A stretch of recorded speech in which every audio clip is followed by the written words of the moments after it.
just moments ago. Secretary of State Shenna Bellows writes, quote, specifically, I find that the declaration on his consent form is false because he is not qualified to hold office of the president under Section 3 of the 14th Amendment.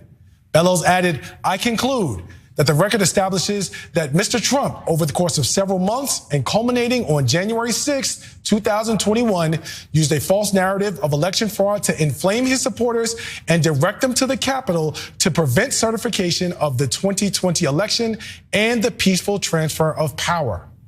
I likewise conclude that Mr. Trump was aware of the likelihood for violence and at least initially supported its use, given he both encouraged it with incendiary rhetoric and took no timely action to stop it. So we now have a second state that has joined Colorado in barring Donald Trump from the primary ballot. Although they've not only joined Colorado in that way, they've joined Colorado in the specific fact that he is still going to be on the ballot barring judicial interference. So as was described in the video, Shenna Bellows has said that he is disqualified for being on the ballot, but that ruling has been paused until the courts actually weigh in. So I understand that there is going to be a lot of freaking out about this, and perhaps there should be. This is a consequential sort of thing that's going on across many states right now. But as of right now, he is still on the ballots, and the Supreme Court, who is expected to be picking this up in the near future, many people expect are going to be ruling that he should remain on the ballot. So let's all just bear that in mind as we go forward. I do want to give you just a little bit of what the Maine Secretary of State said in defending this ruling. She said, I am mindful that no Secretary of State has ever deprived a presidential candidate of ballot access based on Section 3 of the 14th Amendment.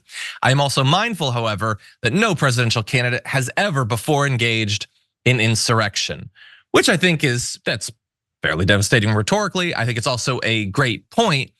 That doesn't necessarily mean that it should come down to the Secretary of State for making that individual determination. Brett, I'm curious what you make of this. Is this her role? What do you think? I don't know whose role is what. I think it's that'll all play out in the process of getting to the Supreme Court, and any questions about whether Trump should or will be allowed or disallowed from the ballot will be hilariously handed down by a conservative Supreme Court who is in place because of weird electoral stuff that millions and millions of dollars of think tank money went into creating over the course of 50 years. Kind of pushing the boundaries of what's technically still or is not democracy, or the system as our forefathers or whatever founding fathers laid out for America. I think that the question is, it just gives us another instance to ask ourselves, do we as individuals think that it's good or bad for America for Trump to do what he did, and good or bad for America for the courts or the secretaries of state who are elected by the state but also are partisan to be making these kinds of decisions? I think it's bad that Trump did what he did. I think it feels super icky for elected officials to be the ones who say who can and cannot be up for potentially becoming another elected official. But I think it has to be that way. And I think the design of our country is as good as it can get for in a lot of ways to make sure that it goes through enough like checks and balances to see whether it's legal or can happen in America. I have a few thoughts about some of the stuff that you said right there that I'm going to save for the reactions, but I do just want to say that considering that you have Colorado making their ruling and now Maine decides to add on and Alaska's considering it, but California is letting him stay on. This is exactly the sort of situation where the Supreme Court is supposed to weigh in. And again, I have no doubt that they're going to. It seems bizarre that they're just keeping quiet right now. Why not at least put out some sort of statement about the fact that they're going to be, they cannot not pick it up. I mean, that would be one of the greatest derelictions of duty of the Supreme Court in the last 100 years or so. So I don't understand why they're being so secretive about it.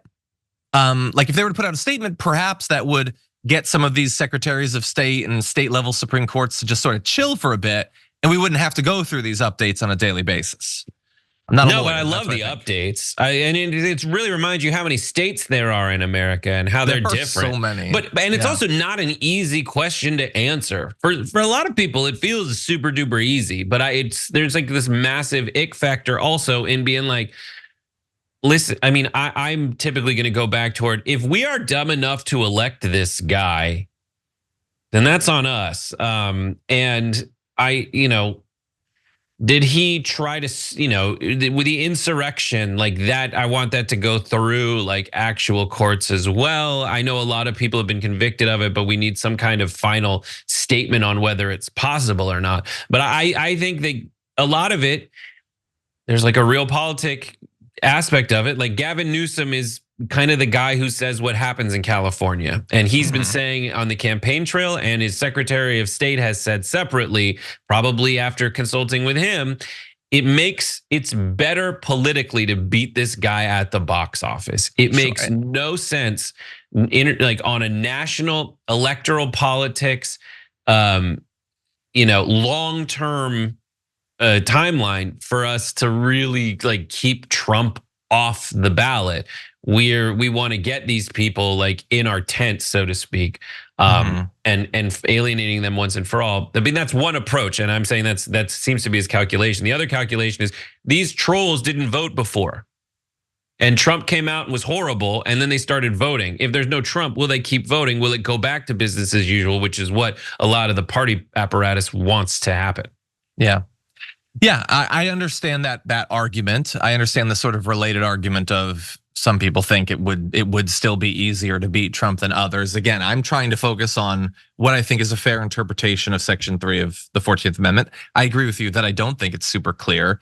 I also think it's a little bit weird though that like the Supreme Court is probably going to weigh in, and there are several different ways that they could keep Trump on the ballot.